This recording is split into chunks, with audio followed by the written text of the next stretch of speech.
दिख रहा है स्क्रीन?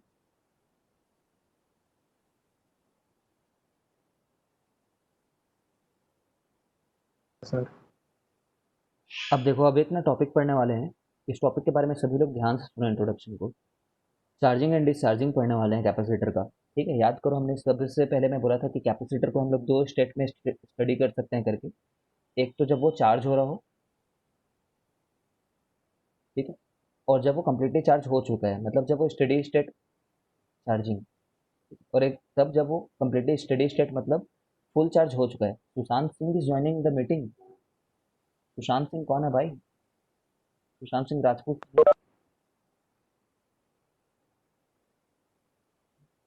है।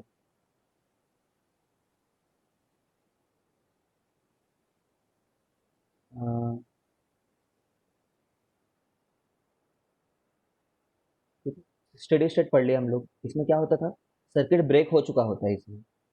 सर्किट ब्रेक कंप्लीट हो चुका होता है ना? फुल चार्ज हो चुका होता है और फ्लो नहीं होता रहता। अब चार्जिंग को पढ़ने वाला है। ठीक है, चार्जिंग मतलब वो जीरो से लेकर के जब तक 100% चार्ज ना हो जाए। तुम समझ रहे हो, 100% चार्ज तो कभी होगा नहीं। वो आइडियल कंसेप्ट है, 100% कभी अचीव नहीं होता। ठीक है। नाउ ये पोर्शन जो है ना, ये एज सच सीबीएसई में नहीं है। ठीक है, ये एज सच नीट में नहीं है। ठीक है, बिल्कुल ही नहीं है। ये एज सच बिल्कुल भी जेई मेंस में नहीं था। नहीं था पहले। ठीक है, फिर सडनली एक दिन क्वेश्चन पूछ दिया, लास्ट टू लास्ट ईयर। ठीक है, तो अब है मानो। एडवांस में ऑफकोर्स है, तभी पढ़ रहे हैं। और क्योंकि जेई मेंस में सडनली पूछ दिया ना, तो मैं मानता हूँ कि नीट में भी है करके। ठीक। इसीलिए नीट में भी पढ़ो, बट नीट वाले सिर्फ एकदम जो फाइनल फॉर्मूला है, बस वही प्रैक्टिस करना। और जेई एडवांस वाले कंप्लीट डेरिवेशन तुम्हें आना चाहिए। हर हर सेकंड, मतलब every time you should be able to reproduce the derivation. अब चार्जिंग में क्या होता है? कोई भी रियलिस्टिक सर्किट लो। रियलिस्टिक मतलब दुनिया का कैसा भी सर्किट ले लो, कुछ अमाउंट ऑफ रेजिस्टेंस तो रहेगा ही।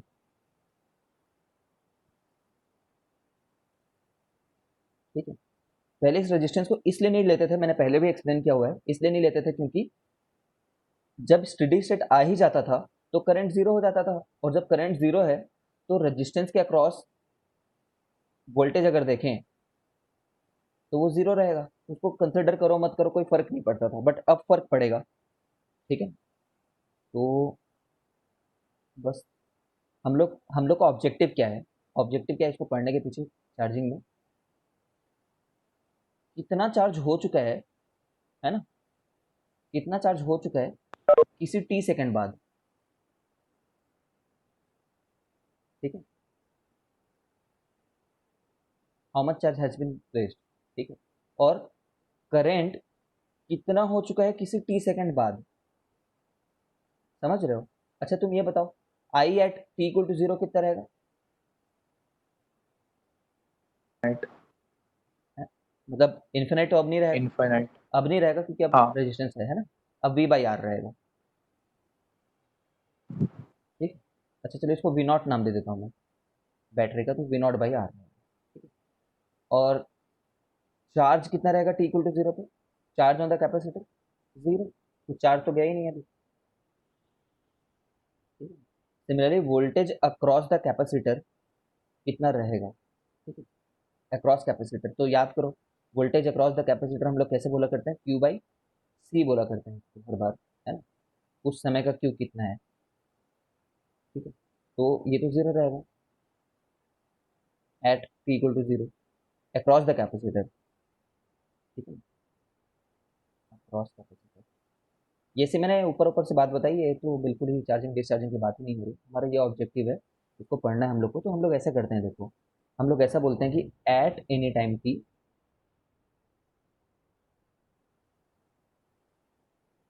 कोई, इसमें कुछ तो भी क्यू चार्ज आ चुका होगा, यहाँ पे माइनस क्यू होगा।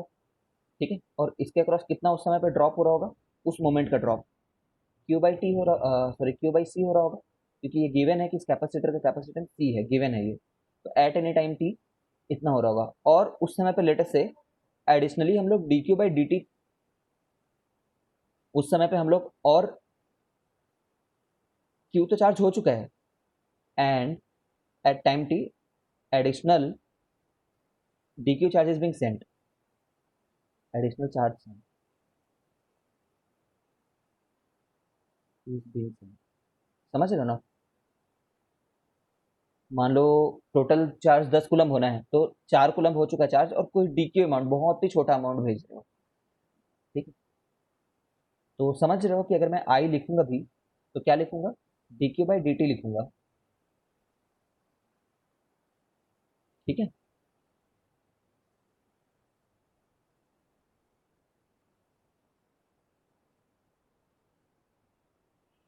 अब सिर्फ के, सीधे सीधे ना मैं केवीएल लगा रहा हूँ। केवीएल मैं ऐसा लिख रहा हूँ कि all the delta of voltages equal to zero, all the change in voltages equal to zero, है ना? तो यहाँ से चालू कर रहा हूँ मैं, और इस तरीके से मूव कर रहा हूँ। तो सबसे पहला चेंज तो है प्लस, मतलब टर्मिनल मार्क कर देता हूँ, टर्मिनल मार्क कर दिया मैंने। ठीक है, यहाँ से कितना करंट जा रहा है? आई समय पे।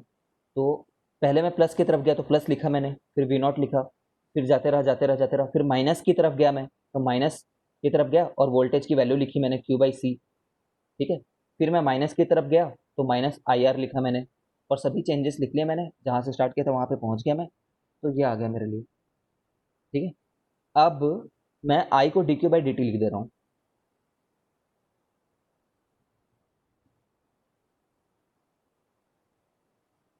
ठीक है ना, 5 बार प्रैक्टिस करोगे तो मैं नॉर्मल लगने लगेगा। पहले पहले कुछ लोग को उल्टी, थकान, सिर दर्द होता है। और अच्छा, मैं ऐसा कर सकता हूँ क्या? तुम लोग बताओ तो। इंटीग्रेट करना होगा, समझ रहे हो, हमें Q as a function of time चाहिए, तो मैं ऐसा लिख सकता हूँ क्या? Q by C plus D Q by D T into R. ऐसा कभी नहीं करना। क्यों? क्योंकि भाई क्यू कब इंटीग्रेट होगा? जब क्यू डी क्यू के साथ प्रोडक्ट में रहेगा। समझ रहे हो? Q and D Q should be in product, तभी ऐसा होगा। तो ऐसा मत लिखो, ऐसा मैथमेटिकली लिखना है तो सही है, बट यहाँ से इंटीग्रेट नहीं कर सकते। ठीक है, तो तुम ऐसे कर लो, v माइनस,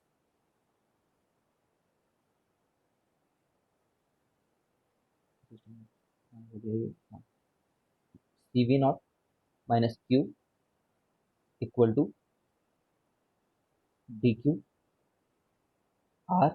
नीचे में डी टी रखा हुआ है, चलो डी टी रख देते हैं एक बार, कोई बात नहीं। ठीक है, मैं डी टी इधर भेज रहा हूँ, क्योंकि दोनों इंटीग्रेट, इंटीग्रेट करने वाले दोनों चीज़ें अलग अलग साइड में होनी चाहिए, तुम्हें करोड़ों बार पता होगा। मैं यार ऐसा कर लेता हूँ, देखना ना, एक चीज़ कर रहा हूँ मैं, यहाँ पे माइनस ले ले लो, Q minus C V naught, और एक बार माइनस यहाँ पे रख रखा है मैंने, है ना? ये आर को इधर भेजा मैंने। ठीक है, और ये जो माइनस है, डी और क्यू एक बार में सीवी तो होगा ना? जस्ट सी भी डी होगा क्यू ना? में हाँ।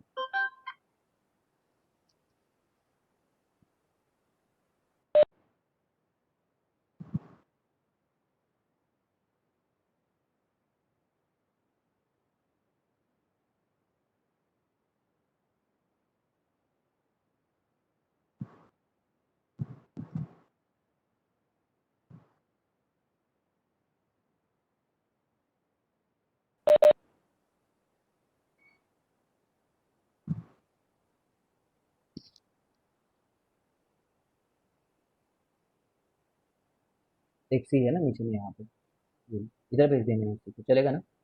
यहाँ पे भेज दिया। हाँ ठीक है, अब यहाँ पे मैं तुम लोग को एक चीज़ बताऊंगा जिसको लोग गलती कर बैठते हैं जनरली। अब तो देखो, अभी ना अच्छे कंडीशन आ गए हैं इंटीग्रेट करने के लिए। अच्छे कंडीशन मतलब, एक कंडीशन तो ये है, डी क्यू और क्यू जैसे जितने भी फंक्शन है, क्यू हो चाहे क्यू स्क्वायर हो चाहे क्यू को कोई भी फंक्शन हो, वो प्रोडक्ट में रहे। ठीक है, और सभी जो ऐसे डी वाले टर्म्स हैं, है ना, वो सभी न्यूमरेटर में रहे। ये दोनों कंडीशन रहती है, उसके बाद ही तुम इंटीग्रेट कर पाओगे। अब इंटीग्रेशन चैप्टर पूरा 12th में आने वाला है, पूरा का पूरा।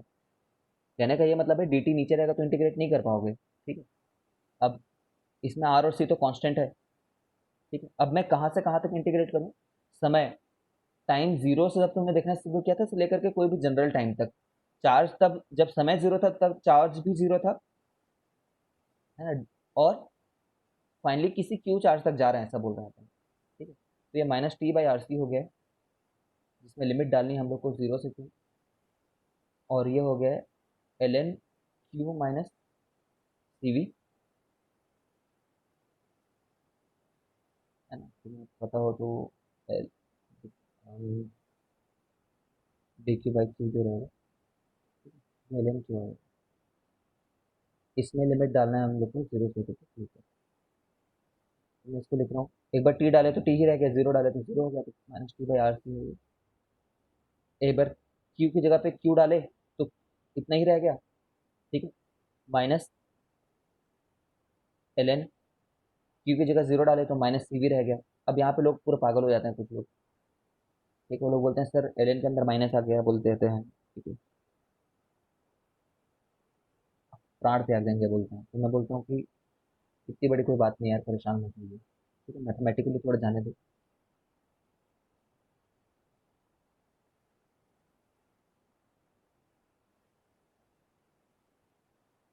मैं बताऊंगा कि कैसे माइनस नहीं भी आ सकता है, ठीक है, तो माइनस ही है, ठीक है। इतना बड़ा डेरिवेशन नहीं है जितना बड़ा मैं स्टेप बाय स्टेप करके दिखा रहा हूँ, तुम 3 स्टेप में कर सकते हो इसको।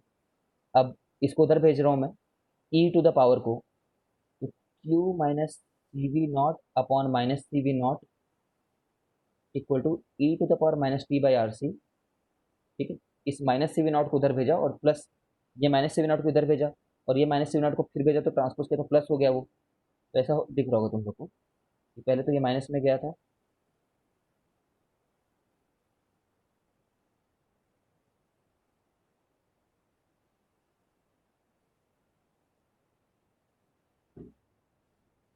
ठीक है। सी वी नॉट को क्या बोला था हमने, Q naught. C V naught क्या है, जितना फाइनल चार्ज स्टोर होने वाला है, फाइनली कितना होगा, सी वी नॉट हो जाएगा ना, क्योंकि रेजिस्टेंस का कोई रोल नहीं रह जाएगा।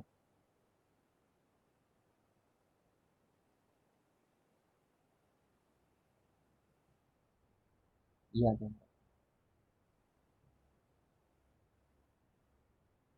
अगर मैं D by D T apply कर दूँ दोनों साइड, एक ही बार मैं कर रहा हूँ, मैं D by D T apply कर रहा हूँ दोनों साइड, तुम चाहोगे तो 2-3 स्टेप में करके दिखा सकता हूँ, बट बहुत ज़्यादा हो जा रहा है। तो जब D by D T apply करोगे तो D Q by D T को क्या नाम रखोगे, आई, ठीक है। और ये एक्चुअली में क्या है, ये अंदर जाकर के क्यू नॉट एक बार मल्टीप्लाइड है और एक बार क्यू नॉट उससे मल्टीप्लाइड है, ई टू द पावर से, ठीक है। तो क्यू नॉट को जब डिफ्रेंशिएट करने जाएगा डी बाई डी टी, तब तो जीरो मिल जाएगा, और उससे जब मल्टीप्लाइड है तो ये मिल रहा है, देखो तो क्यू नॉट एक कॉन्स्टेंट है। t by rc into e to the power minus t by अ, rc. एक बार इसका भी डिफ्रेंशिएशन होकर के minus one by R C आ जाएगा, तो एक माइनस तो पहले से ही था, एक बार minus one by R C और आ गया। चलो यार करके दिखाई देता हूँ क्या होता है। अब now this thing I am writing it as,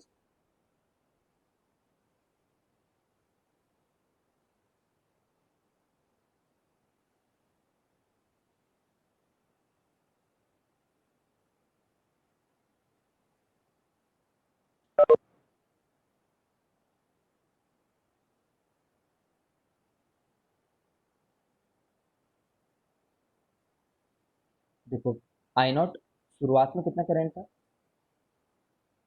circuit से तुम्हें याद होगा, शुरुआत में तो स्ट्रेट वायर की तरह बिहेव करेगा और ये आर रहेगा, ठीक है।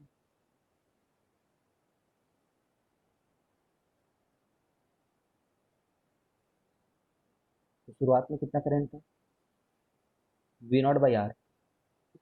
मैं क्यू नॉट को ना, ये वाले क्यू नॉट को सी वी नॉट लिख देता हूँ, यहाँ पे ये माइनस ने इस माइनस को मार दिया है, नीचे में आर सी रखा हुआ है, ठीक है, क्यू, क्यू नहीं, e to the power minus T by R C, ठीक है। सी सी कट चुका है, और वी नॉट बाई आर को मैं क्या नाम दे रहा हूँ, इनिशियल मैक्सिमम करंट।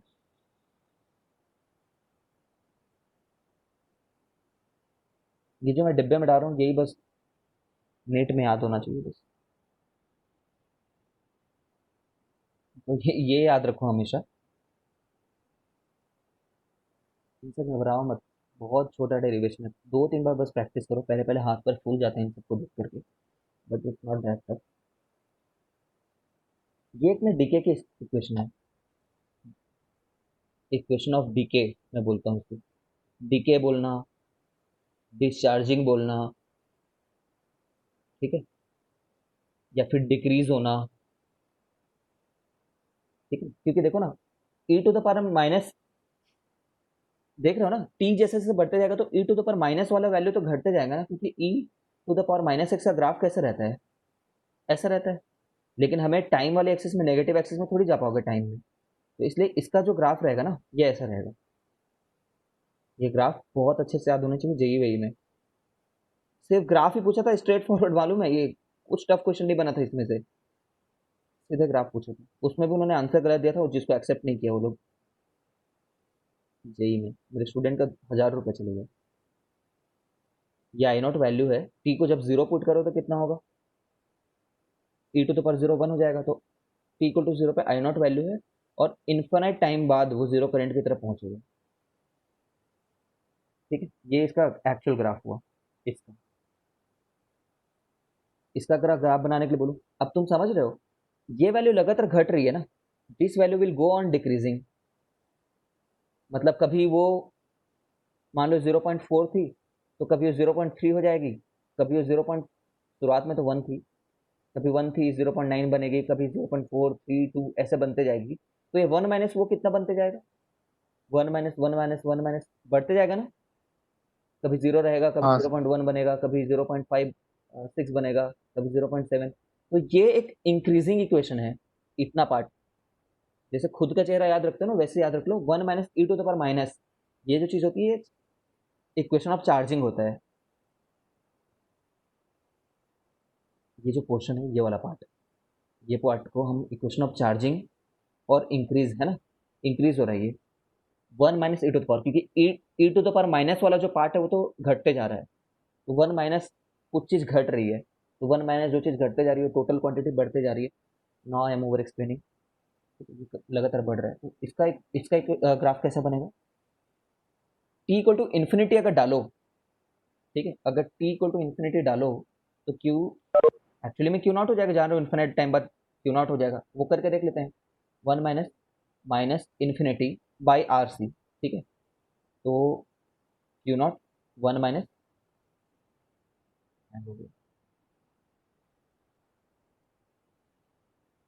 तो नॉट ही तो बचेगा ना। तो ये जीरो हो गया, वो हैंग हो गया था, समझ रहे हो गए, ये आ जाएगा उसमें पे, खैर ये तो ऐसे बताने के लिए था, ग्राफ ये है, ग्राफ मगअप करने के लिए, शुरुआत में, समय के शुरुआत में चार्ज तुम्हारा बिल्कुल ज़ीरो है, फिर तुम्हारा वैल्यू बढ़ते जा रहा है, और किसी एक क्यू नॉट वैल्यू तक रीच करने की तुम कोशिश कर रहे हो, सैचुरेशन, समझ रहे हो, सैचुरेट हो जा रहा है तुम्हारा वैल्यू। सैचुरेशन वाला ग्राफ कैसे होगा तुम खुद बताना मेरे को, इतने अक्लमंद तो हो गई कि कोई चीज़ सैचुरेट कैसे होती है, ये होगा कि ये होगा, सेकंड वाला होगा। ऑब्वियसली सेकंड वाला होगा, ये तो शूट आउट कर जा रहा है ना, उसको शूट कर जा रहा है, ये सैचुरेट हो रही है, कभी उसको टच नहीं करेगी, एसिम्टोट है वो उसके लिए, तो ये हो गया ग्राफ।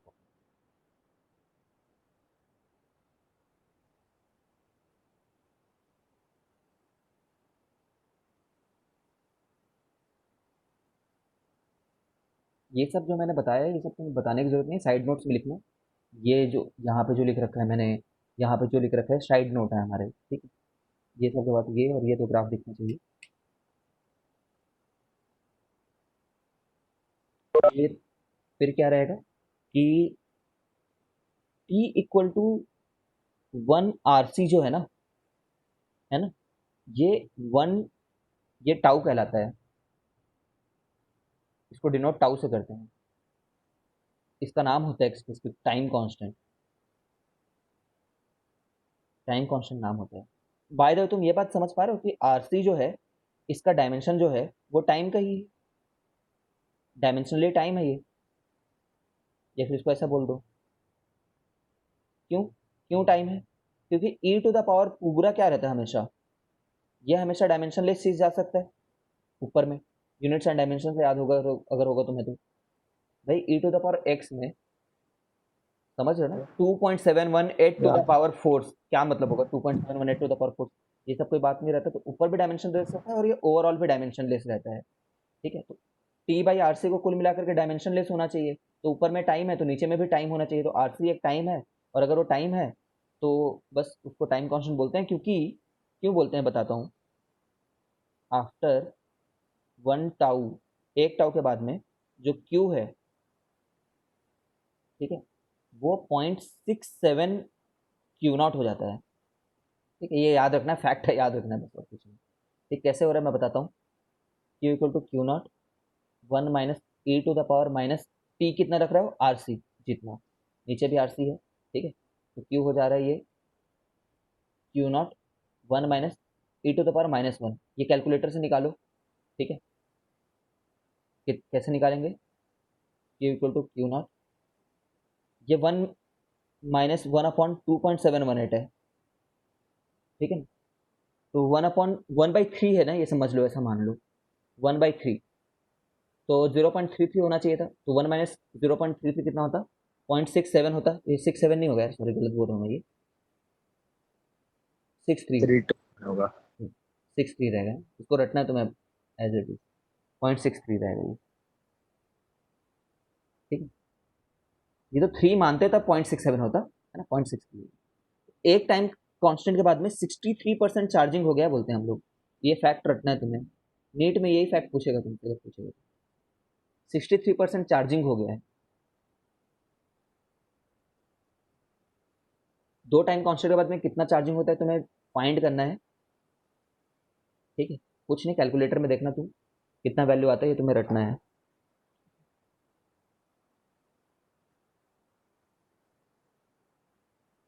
पॉइंट 86 हो जाएगा वैसे वो, घर पे चेक करना, अगर मैंने वैल्यू सही दिया है तो 0.86 आना चाहिए, ठीक है। ग्राफ में भी इसको प्लॉट किया जाता है कि टाइम जब हमारा वन टाइम कांस्टेंट हो गया है, 1 टाउ, तब 0.63 क्यू नॉट हो गया है, ठीक। और जब 2 टाउ हो गया है, तो 86% चार्ज हो गया होता है उस समय पे, 86%,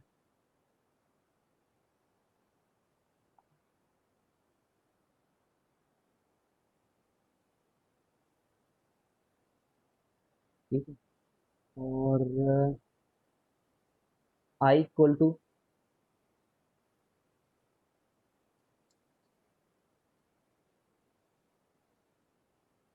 यहाँ पे करके दिखा रहा हूँ, वन टाइम कांस्टेंट के बाद में आई कितना रह जाएगा, तो बोलेंगे I naught e to the power minus 1, ठीक है। ये वैल्यू कितनी आ रही थी टोटल, 0.37 आ रही थी, ठीक है। तो कितना करंट रह जाएगा, current will become 37% of its initial value, of its initial value, समझ रहे हो। ये इतना निकल करके आएगा, तुम कैलकुलेट कर लेना, E to the power minus 1, ठीक है। एक time count, two time constant के बाद में चेक कर लेना कितना आएगा, लिखना है इसको, है। 1/4 अब approximately.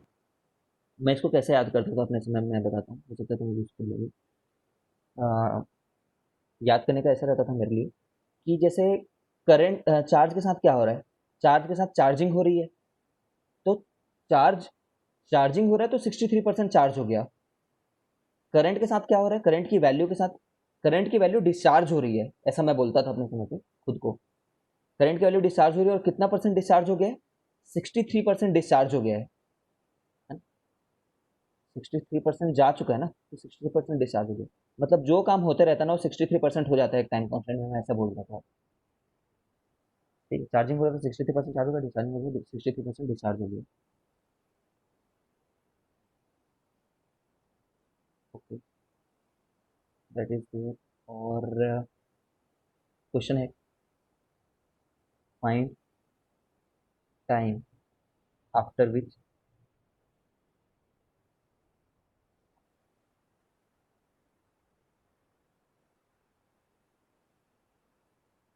It is half charge, is half charge. ऊपर वाला सर्किट निकाल करके देख लो, ये आना चाहिए तुम्हारा।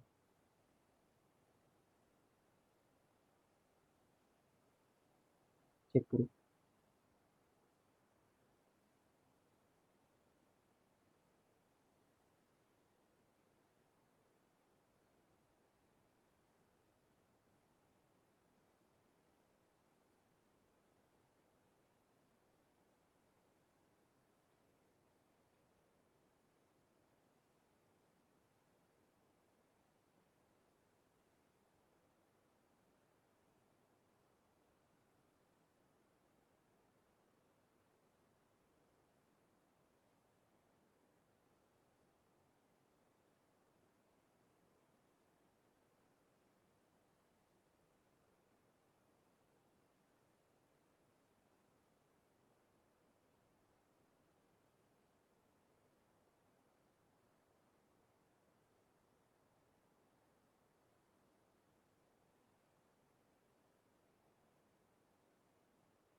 बाय द वे, ये फॉर्मूला था,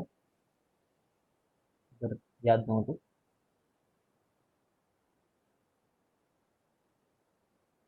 हाफ हो गया हो charge, total charge Q not by two हो गया।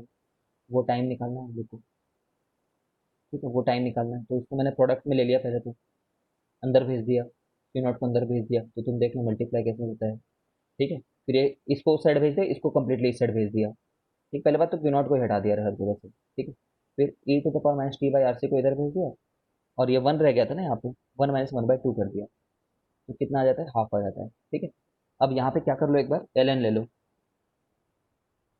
एल एन ले लोगे, एल एन, तो e to the power minus T by R C, वहाँ पे L N to the power minus one हो जा रहा है। ठीक है, तो जब सामने उतरेंगे, यहाँ से माइनस वन सामने उतरेगा, यहाँ से minus T by R C सामने उतरेगा। ठीक है, तो समझ लो, माइनस माइनस को खा जाएगा, तो ये होगा L N two by L N two R C रहेगा। ठीक है? इसी को ना कभी कभी हाफ लाइफ बोलते हैं, इस वाले सर्किट में, इस सर्किट में ना। वैसे हाफ लाइफ हमेशा याद रखना डीके के कंटेक्स्ट में यूज होता है, जब कोई चीज आधी कब हो जाए ये पूछना चाहता हो वो। ठीक है, करंट कब आधी हो जाएगी देखो तो, करंट कब आधी हो जा रही है, सेम टाइम आ रहा है क्या, बताओ मुझे। सर सेम आएगा। ठीक है, तो हाँ सर आप यहाँ से भी सेम चीज को सॉल्व कर रहे हो, देख रहे हो। इस कंटेक्स्ट में उसको हाफ लाइफ बोला जाता है, कि करंट आधा डिस्चार्ज हो गया है ना। चार्जिंग के लिए हाफ लाइफ टर्म इस्तेमाल नहीं होता, बट इस डिस्चार्जिंग के लिए होता है। ठीक है? हाफ लाइफ तुमने उसमें सुना होगा ना, केमिकल काइनेटिक्स, या फिर कोई एक चैप्टर में सुना होगा तुमने, कि कब वो मास उसका आधा रह जाए, नंबर ऑफ न्यूक्लियर, या फिर आधा रह जाए। ठीक है, हाफ लाइफ वहां पे भी ऐसे आता है, L N two by lambda, कुछ पढ़े हो। Yes sir. ठीक है, पढ़ना है फिर से, मॉडर्न फिजिक्स हाँ में सर। आएगा, मॉडर्न फिजिक्स में आएगा।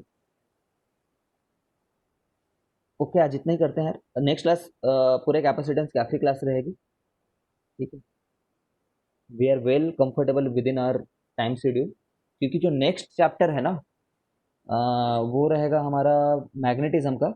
और उसको पढ़ने से पहले तुम कंप्लीटली इलेक्ट्रोस्टैटिक्स एक बार रिवाइज कर देना,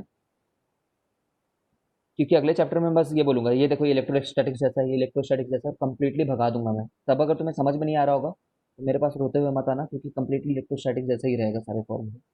ठीक, इसको करो, इस कंप्लीट चैप्टर के वो एक्सरसाइज वन जो है ना, एट उसको कंप्लीट कर लो, सिवाय चार्जिंग डिस्चार्जिंग के एक आध क्वेश्चन की। तुम्हें दिख जाएगा डिस्चार्जिंग का एक क्वेश्चन है करके, छोड़ करके सब कर लेना। सर इसमें सर से बनाना है? सर वो किसमें से? ए टू से मोशन वाले से। ओ, यस सर। हाँ, मोशन क्लासेस पहले मोशन थी, बाद में एटूस बन गई थी। एटूस नाम की एक कोरियन कंपनी ने उसको खरीद लिया था। पैसा बाबू भैया, पैसा। कभी एटूस बोलो तो मोशन। Bye bye.